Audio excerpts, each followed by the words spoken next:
ہمارے پیارے نبی کی ایمان افروز کہانی۔ بسم اللہ الرحمن الرحیم۔ میرے پیارے بھائیوں اور بہنوں، آج ہم آپ کے لیے دنیا کی سب سے خوبصورت کہانی لے کر آئے ہیں۔ ہمارے پیارے نبی محمد مصطفی کی وہ زندگی جو رحمت، محبت، صبر اور ہدایت کا سب سے روشن چراغ ہے۔ ابتدا نور کی خلقت۔ علماء فرماتے ہیں کہ سب سے پہلے اللہ نے اپنے محبوب کا نور پیدا فرمایا۔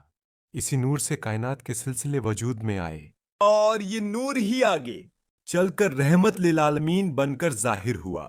مکہ کی وادی میں جنم۔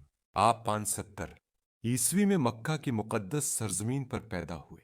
یتیم پیدا ہوئے، پھر 6 سال کی عمر میں والدہ بھی دنیا سے چلی گئیں، لیکن اللہ نے آپ کو سب سے مضبوط کردار عطا فرمایا۔ مشکلیں آتی رہیں مگر دل میں کبھی شکوہ نہیں آیا۔ سچائی کی پہچان۔ قریش کے لوگ آپ کو الصادق اور الامین کہا کرتے تھے۔ ایسا کردار تھا کہ دشمن بھی گواہی دیتے تھے کہ محمد کبھی جھوٹ نہیں بولتے۔ غار ہرا، وحی کا آغاز۔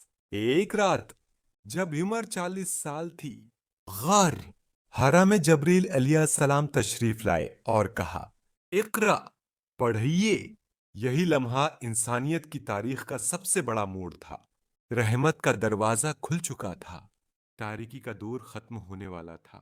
مکہ کا ظلم، لیکن صبر کا پہاڑ۔ آپ نے صرف ایک پیغام دیا، اللہ ایک ہے اور سب انسان برابر ہیں۔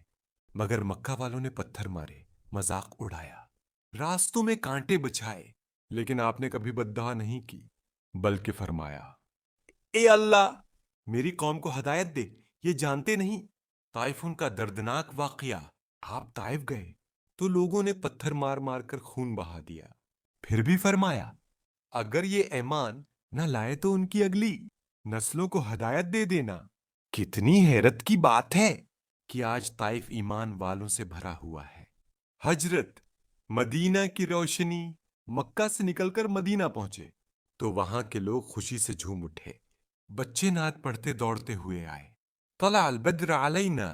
مدینہ کی سڑکیں نور سے روشن ہو گئیں۔ عادل و محبت کی ریاست۔ مدینہ میں پہلی اسلامی ریاست قائم ہوئی، جہاں امیر غریب برابر تھے، جہاں انصاف پیسے سے نہیں بکتا تھا، جہاں دشمن بھی پناہ مانگے تو اسے مکمل حفاظت ملتی تھی۔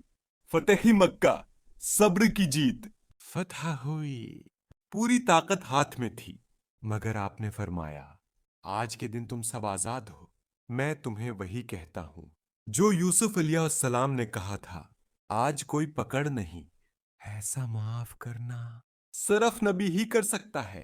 آخری خطبہ، انسانیت کا دستور۔ آپ نے فرمایا، تم سب برابر ہو۔